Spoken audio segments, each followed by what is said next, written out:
joining us for episode 11 of the Survive and Thrive Challenge. I'm Laura Brandao, the president of AFR, and I would like to introduce everyone to our wonderful challengers this evening.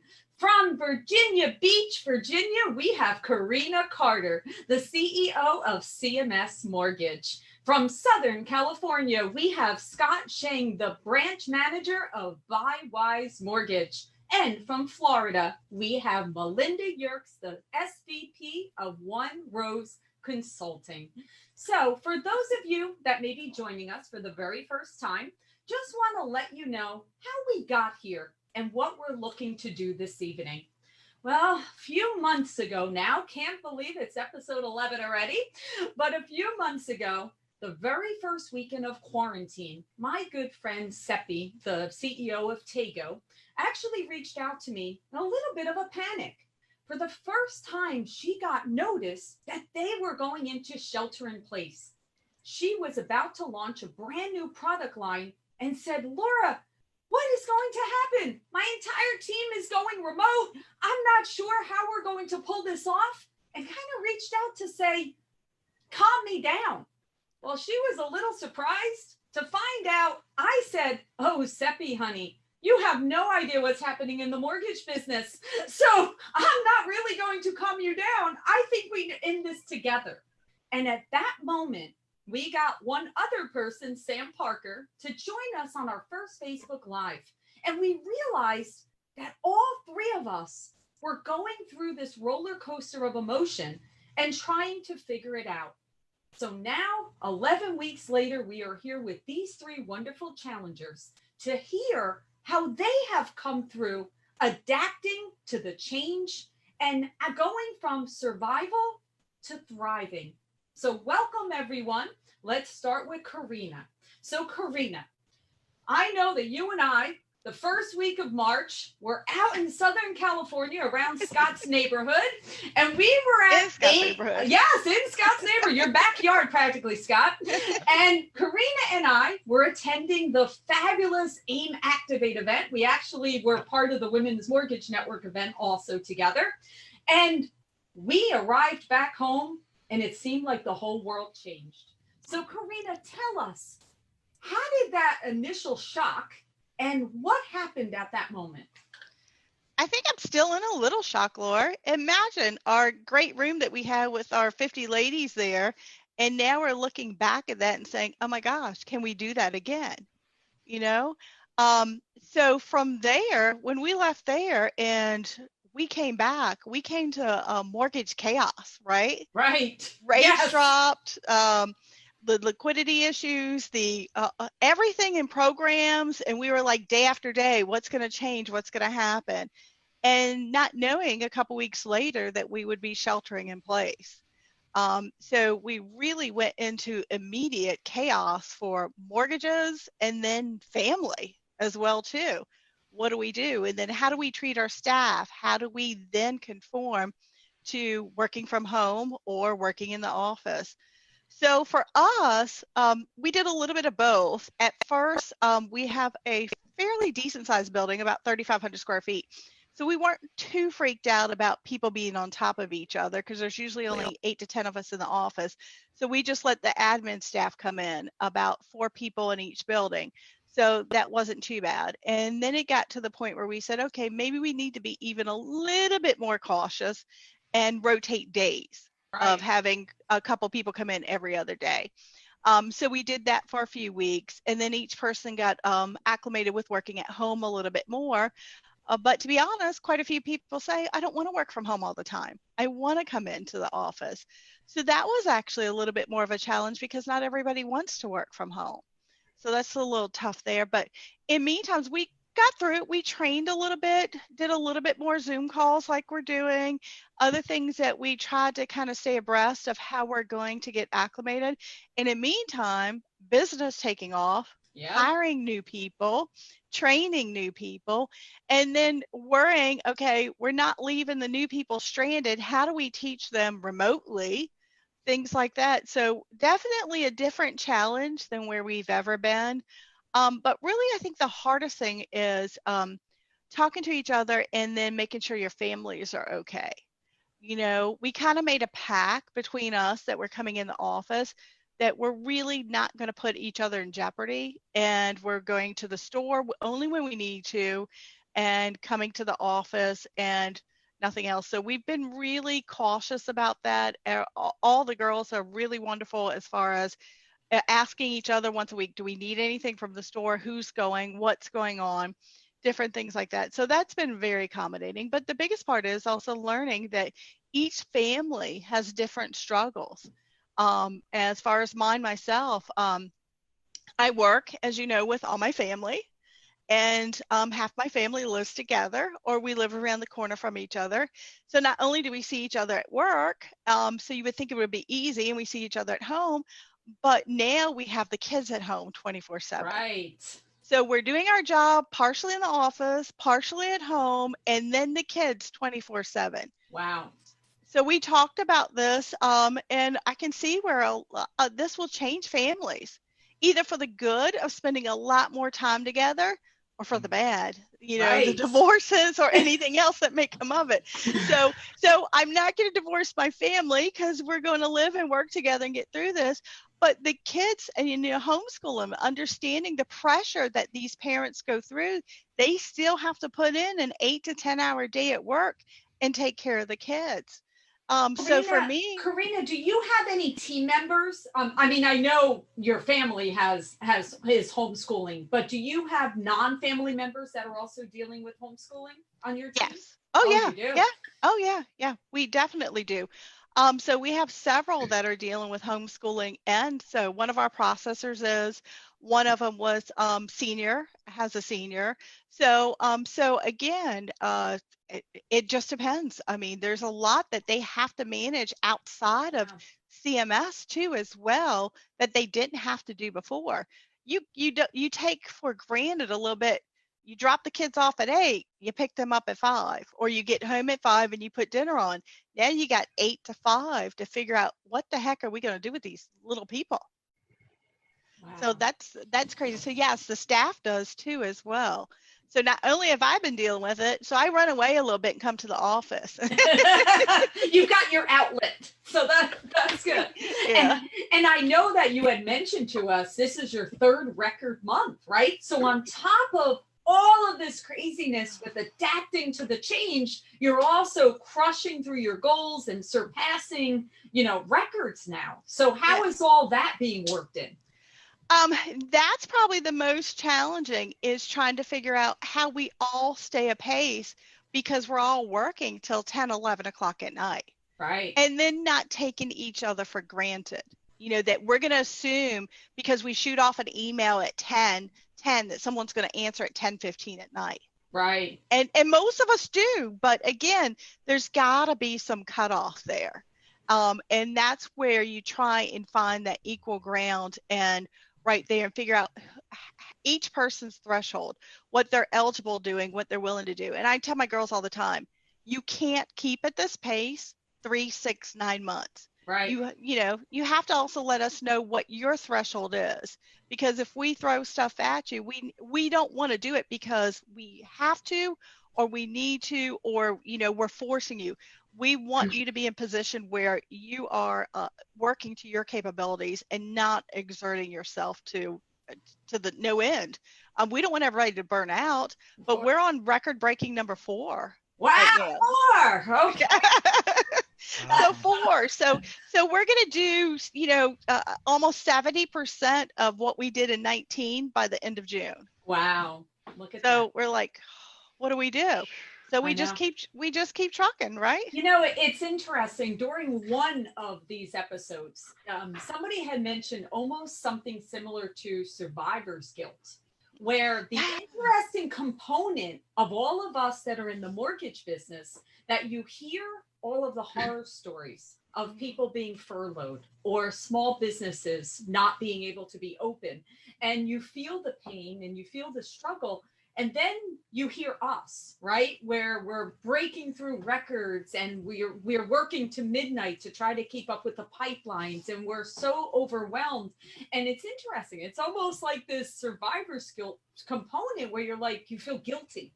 you almost feel bad that we're doing so well in our industry, which a whole nother layer, of complexity, Right. at Right. this point.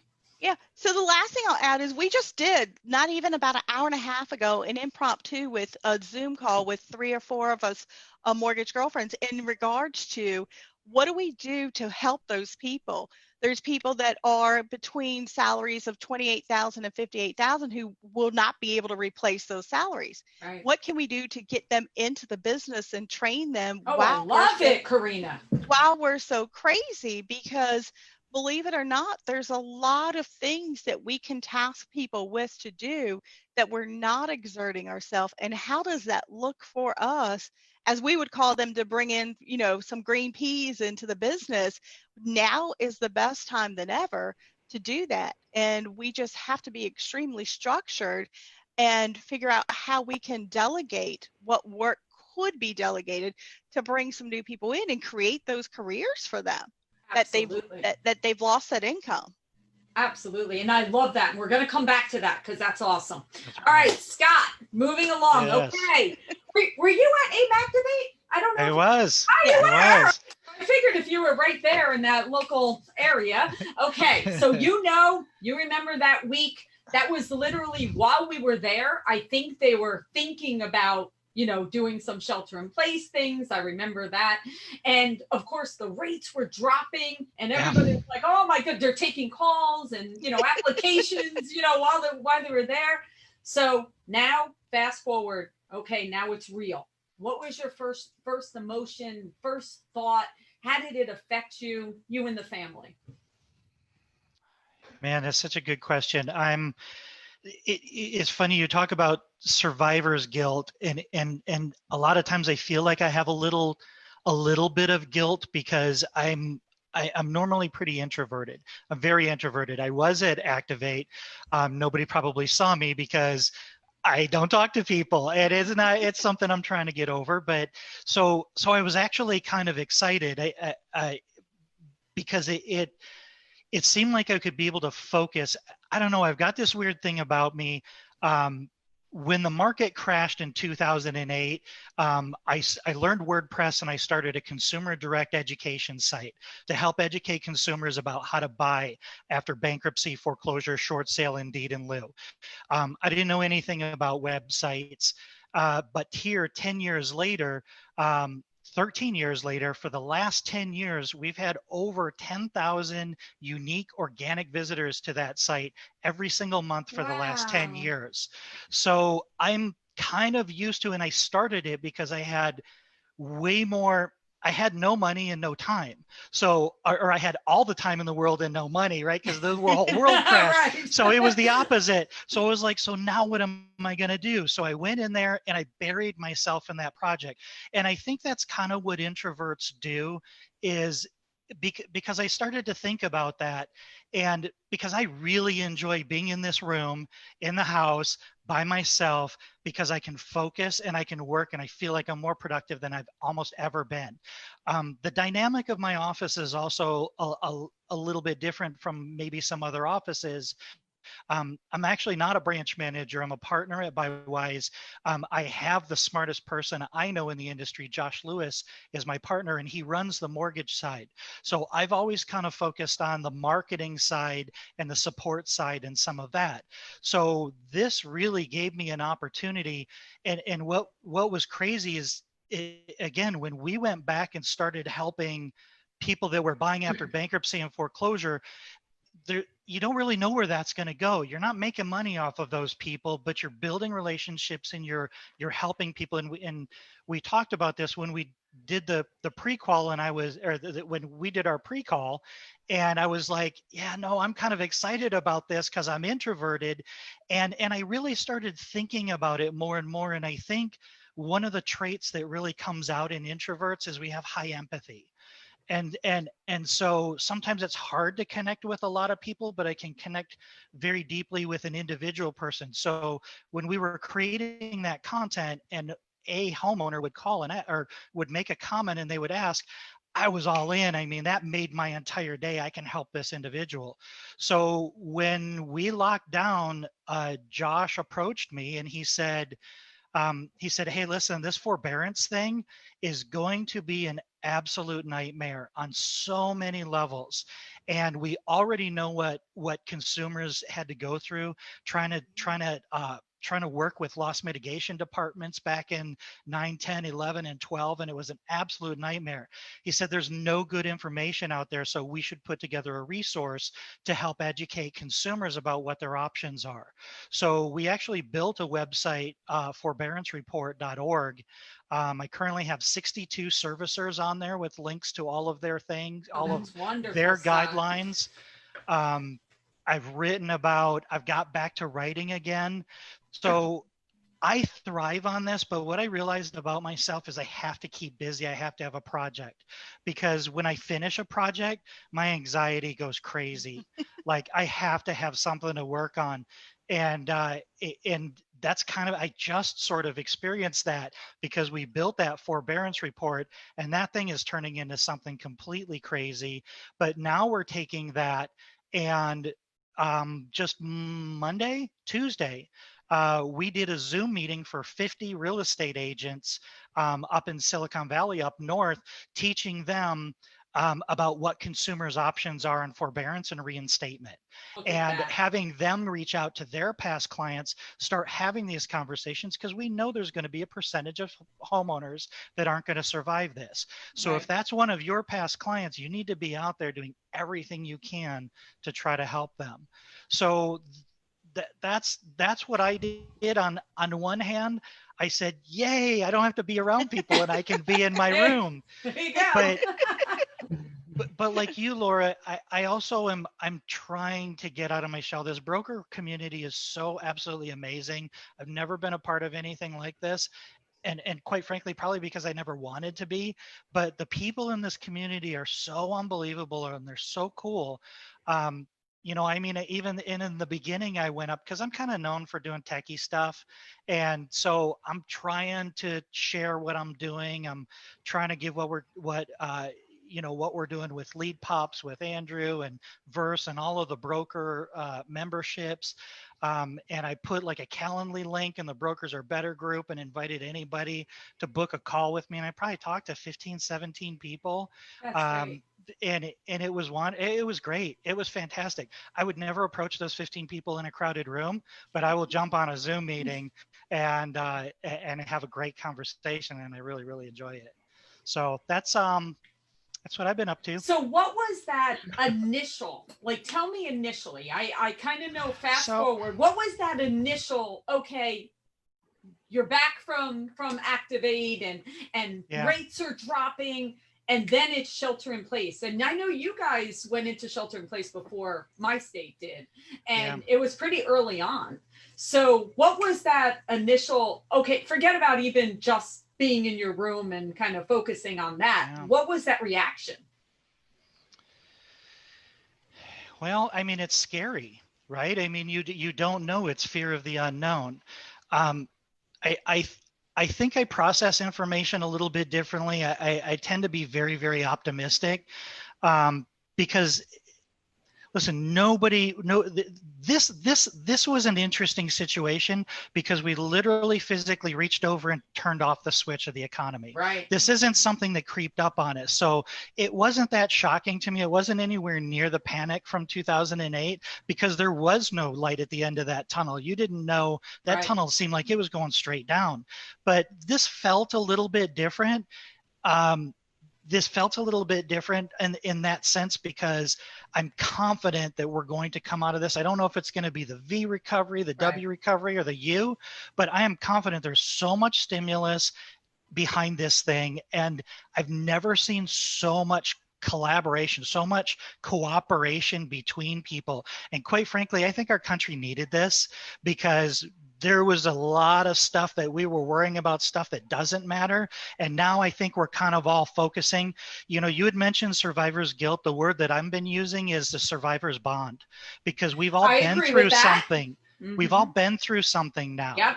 So for me as a broker, it's easier for me to go out and build relationships with referral partners because these real estate agents have no idea what's going on with the mortgage business. So we have this survivor's bond now that we can leverage to take out and build value for the people around us. And so, I mean, I wasn't really scared about it. It's definitely scary not knowing what's going on. But so I've got this little thing that I figured out. I think a lot. That's what introverts do. I would have never guessed that, Scott. Shocking. And so something that I figured, something that I learned a long time ago, because I was really, really bad when I was a kid. I was in really, really bad shape. And I made a conscious decision to not be that person anymore. And one of the things that I realized that frustration, anger, anxiety, all come from you expecting things to be different than they are. Mm-hmm. That is very true. And you can't control that. Nope. So the only thing you can control is how you react to what happens around you. So I recognize if I feel anxiety, I'm like, why is that? And it's because I wish things were that way. Right. I wish a lot of things. It doesn't mean I get it. So that always grounds me and it always pulls me back in. So and then the other part of this for me again, and it was just my experience with findmywayhome.com, that website. Look at all the people in our industry that are losing their minds and panicking. Yeah. None of those people are our competition right now. No. Because we're focusing on winning. We're focusing on helping people. We're focusing on supporting our community. And we're focusing on putting good karma into the world. We're not losing our minds out there. So for me, this is we're flushing the proverbial, all right, we'll not say that. Well, we'll stick with it. And that's a very good point, Scott. And as the mortgage industry as a whole, you touched on a couple of things that I 100% agree with. Well, a lot of things, but a few I want to bring to light again. The collaboration of what I've seen in our industry specifically, even, we could go out to the world, but tying it to us, I remember that first week, I remember being on a call with AIM and the other wholesale lenders, literally the CEOs, the presidents of all of those wholesale lenders, as we were all on a call saying, how are we going to handle verbal VOEs? What are we going to do about appraisals? What are we going to do about these closings, where people can't see each other? And I remember for myself, that sense of peace that came over me saying, it's okay, we're in it together. Yeah. We got this. We got this. And you're correct. How the community has come together has been such a joy and such a, it really just makes you feel no matter what, we can get through it. Yeah. We can do it together. So very good point. Way different than 2008, 9, 10, right? Yes. We only wish we had this call and friends like this back then, right, Scott? Geez, yeah. Oh man. Yeah. You were in it alone. All right, Miss Melinda, don't want you to feel out of, you've been waiting here. We can't wait to hear. So Melinda, tell us that first week, okay, oh my goodness, everything's changing. Tell us what was going on in your world, professionally, personally. How did it affect you? What was that moment?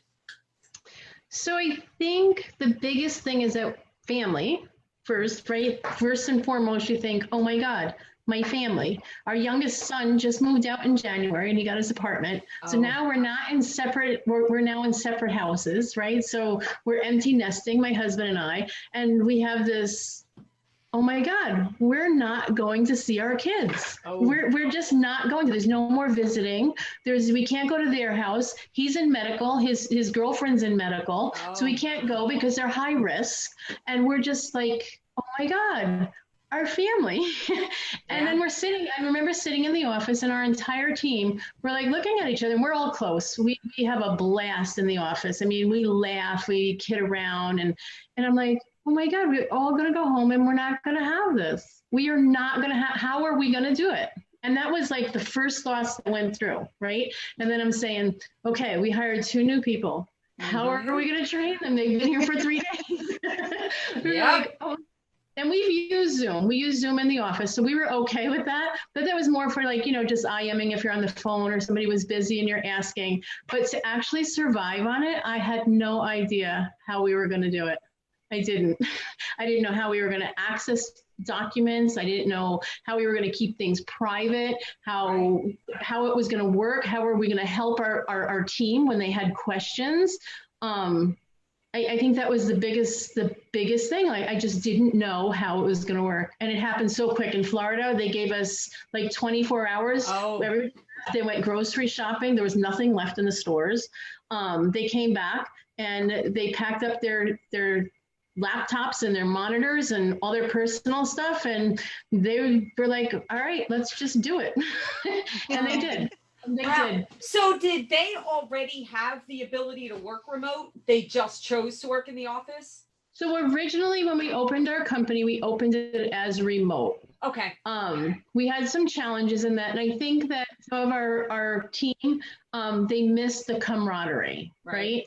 And we hadn't planned on that. So we struggled a little bit with that. And then we decided, you know what, let's all have an office. And then you can earn your right if you want to work remotely, right? So we were kind of remote, but not completely. But our equipment was remote. Like we did it on laptops because we have hurricanes in Florida, right? So when we set the computer up, we did laptops. So you could take your laptop with you if you had to go.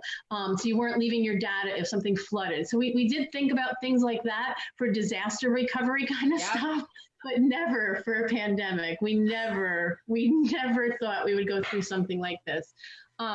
We have a very outgoing extrovert in our office and she's absolutely amazing, but she keeps everybody going and laughing. And she's actually, like, we call her our little ambassador, and she does these little things, to keep everybody going. We do little contests and stuff like that. So now we have to do them by Zoom. She can't participate in them if she's going to win. So I have to say, the one thing that I found out is I'm awful at it. I can bingo. I can't pull the numbers. Trivia, absolutely worse. I post the question and I never get back to them. I actually bought them gift cards so they all won. So there's some challenges we're still reaching. We're already trying to plan some pizza parties and that since Florida is starting to open up, but we can still do the social distancing and get together. And I think that's what everybody in our office misses the most. Oh, that's awesome. All right. So Corrina, now fast forward. Now we're up to weeks later, 11 weeks later, here we are. Tell me about new team members that you've implemented, what it looks like now. And I guess, what's the biggest things that you learned from the experience that you're like, I'm not going back. Like, this is a win. This is something, whether professionally or personally, what have you learned from it that you're like, no, I bring value. This is great value to me, and I'm going to keep expanding on it. Well, I think one of the things is the training portion. I don't think there's anybody in our association and our groups that's not going through hurdles of figuring out how they're going to get people on board and staffed and trained. So we are so accustomed to yelling down the hall. We're so accustomed to being next to each other that now we have had to adapt to more of the Zoom training, more of online, looking up guidelines, different things like that, than asking each other, looking at exactly at the resource and going to. So one of the things I think future-wise going is doing more of this, more Zoom. We are talking about just as easy as filling your prescriptions for your doctor's office, not going in and taking 3 hours of your day to go get that prescription. You're going to do a phone call or Zoom call with your doctor. Right. So why are we not doing that with our staff and making it quicker? And the thing that people are figuring out too is that hour commute to work or the hour commute back, or even, I hate to say, we love the camaraderie in our office, and my mom comes in and cooks 2 days a week. I had to force her not to come in. How are y'all going to eat? I said, Mom, we will be perfectly fine, but you cannot come in the office anymore, period. We just can't have you come in. So she really broke down because she couldn't go to church, and then she goes to church every day, and then she comes in 2 or 3 days a week. and she would just start popping in. Go home, you can't be here. So I think one of the things we learned is the commute and the things that people do differently as far as time. We love the camaraderie in the office, but sometimes the time that it takes up, we could be working on 2 or 3 more files. And some of the girls said, okay, I've got to go shower and it's 3 o'clock in the afternoon. And they're like going to shower to take their break and their lunch break. They're at home, but they got so much done. So I'd be really interested to figure out exactly what some people do with this to expand their staff, or even some larger corporations downsize to figure out how many people aren't really getting as much work done at home that they thought that they did in the office. So we do loans for a lot of people, right? And people will come to us with applications and they'll say, I work like 4 to 6 hours a week. 4 to 6 hours, they don't do a whole lot of work. And so we're saying, well, what do you do then? Right. So I think the challenges with corporations will figure out who's really working and who's not. So for us, because of our record-breaking months, it's really forced us to keep up that communication level in a different way than where we were before. And I have to give kudos, where kudos are due, is to my son, who helps run the operations. He has been pounding us old school people to do this for the past 2 or 3 years, right? To become more of, okay, Zoom Scott, tell Scott what to do right there on Zoom. Right. Don't go through 25 emails deep to tell Scott what to do, right? Why the hell are you doing it that way, you old people? And so I think that's the biggest thing that comes out of this. Me and Scott just figure this out in 2 minutes instead of 30 emails deep. Yeah. And, that's embedded in us in 23 years in this business of how we're going to get to the bottom of something. And now me and Scott just figured this crap out in 2 minutes, because we Zoomed each other. So the biggest thing that comes out of that is I think we, as our ladies in the office, our people, we have adapted to some of the things that we were forcefully going against the grain and trying to say, no, we don't need to do all this, or this will come. And so now he's looking for new ways to teach us. And we're like, there you go. Keep pushing. Keep pushing. And it's really interesting. I mean, I think all of us in the mortgage industry, we haven't been the easiest to adapt to some technologies, I mean, you have some, okay, Scott is like, hey, I'm signing up for the latest and greatest, and that's wonderful. But we know for the most part, we're probably a little slower to adapt. But this has been such an amazing exercise in our industry, because you really don't hear anyone saying, oh, I can't do that because I'm remote, or I can't do that because I don't know how. It's pretty much, you either have to figure it out or just close up. And everybody has said, I guess I'm figuring it out. So once again, that our industry, I'm so impressed with just what we saw, because nobody gave up. Nobody said, I can't figure it out. We did say, all right, Zoom's the new thing. We'll get on Zoom and we'll do it. So that's awesome. And yeah, Corrina, I agree with you. It's going to be very interesting. I'm curious as all heck, what's going to happen to commercial real estate? Because I can tell you from my standpoint, I've got a really humongous empty building at the moment. Huge building. My staff that has gone in there, they're literally like, it's scary because it's like a ghost town. There's no one there. And it literally has shamrocks up because it stopped in time at St. Patrick's Day. So literally just stopped in time. So yeah, what's going to happen? I don't know. The commercial will be interesting. And we said the other night, like us all being together, and I don't know if Scott remembers, but we had a conversation when we were in Irvine, because my son forced me, go up to this dude Scott, talk to this dude Scott about HomeBot, and ask him about HomeBot. And we're signing up this month, but I want his feedback. I said, you go ask him. He said, no, you go ask him. You're the one that's been in the business this long. He'll know, who you are. So I went up to Scott in Irvine and said, Scott, does this thing really work? Are you really doing this? And what should you do? And we signed up that night because Scott said, do it. You know, so we're all partnering together. Scott, unfortunately, Scott, you're doomed now, because now I'm going to be going up to you, and Corrina's, we're all going to be going up to you at all the AIM events. So now you're not going to be able to hide anymore. So we're all coming together and helping each other and giving each other tools to succeed. Yep. Yeah. And I think that's helping all of us thrive even more. So would we all be where we are if we didn't have this great community? Probably not.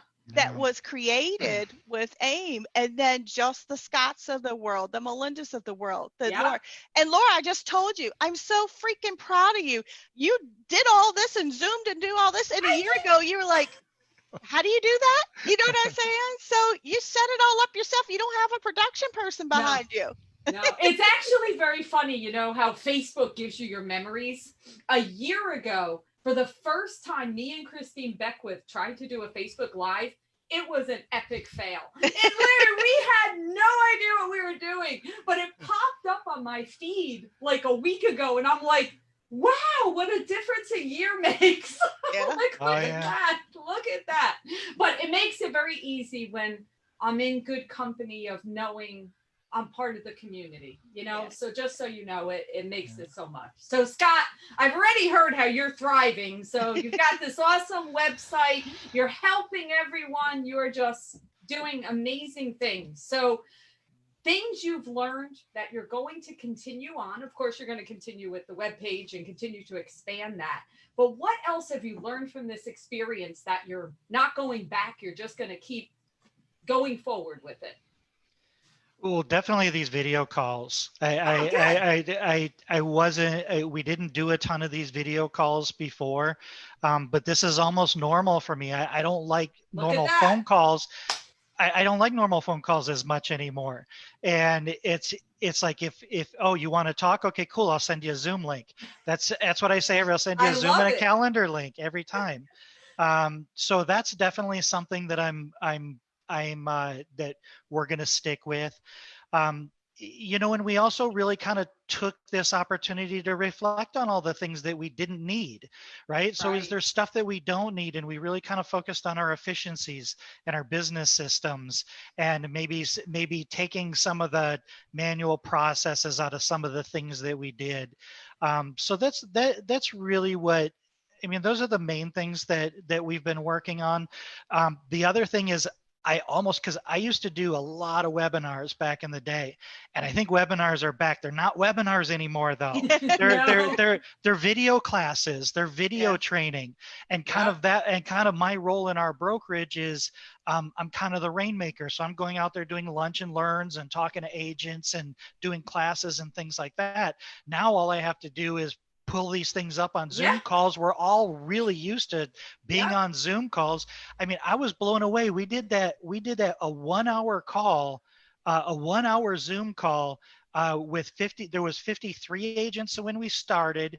And when they shut off the Zoom call, there was 47. Wow. And I'm just like, this is a new norm. With it. Yeah. This is a new norm now. This is something that we can always do. So this is definitely something, and this has forced me to build a bunch of relationships that I'm really excited to deepen and starting to really broaden kind of my horizons and try to get out of my shell a little bit. I was going to say, Corrina, I'm watching an extrovert emerging here. Well, I still need to take a nap after we talk, but at least I'm excited about talking. Yes. Awesome. All right, Melinda, what have you started doing, or what, epiphany have you had personally, professionally, that you want to continue to grow past this? I think the best thing is efficiency. Honestly, I don't think that we relied enough on the technology that was out there. We knew about it, but we tended not to use it as much because it was much easier. I've been in the business over 25 years. Much easier for me to walk over and hand you something, or walk over and do something, where now we're completely paperless, except unless we deal a lot with state regulators and things like that. So unless it has to be mailed out, we do not use paper. It was challenging. We still have our challenges at times, but I think that we're going to continue to do that. And we officially told our team that we are going to stay remote for them. They really love it. Look at that. That's a big deal, Melinda. Wow. It's a very big deal. So we are going to go remote. And I think also that that's going to open up opportunity to bring in additional talent because we'll be able to reach beyond our normal area where you have to come in. So we're really kind of looking forward to this. So maybe it wasn't such a bad thing like after all. We've all grown in many different ways. So look at that. Looking back, you'll say, now I've got a whole country to hire great people from, right? So that's awesome. That's wonderful. All right, everyone. This has been amazing. I've loved hearing all of these stories, and I love seeing your progression through this. We're at the point in the show where you actually nominate next week's challengers. Okay, so tell us who that person is and a little bit about them, just so that we know who they are. And Corrina, who do we have? Sure. So I want to nominate Melinda Pan in Florida as well. She's with The Truth About Lending, and we call ourselves the Mortgage Twins because we have so much similar personal background, but also time in the business as well. And she's in Broward County, so they were one of the first to go and still more structured under the shelter in place right now. So their challenges came extremely quick too as well. Awesome. Love Melinda. Looking forward to it. All right, Scott, who do we have for next week? I am going to nominate Brian View, president of FinLocker. He has been very, very gracious in helping us with the forbearance report. His tool provides some things that can help consumers communicate with servicers, and just really got to know him. He's a really, really incredible guy. I think he'll be great. Wonderful. Look forward to hearing about that. All right, Melinda, who do we have? I am going to nominate Les Ferris of Propel Home Loans. He was one of our clients that we've helped beginning to end, and he's just absolutely excelled. He's wonderful, great with people, always a positive attitude, and I think he would give great advice for this forum. Awesome. Well, looking forward to it. Well, week number 11. Look, you guys did amazing. Thank you so much. Thanks for having us. Yeah, wish you well. Be well, guys, and we'll talk soon. Thank you, Laura. Bye. Thank you. Bye.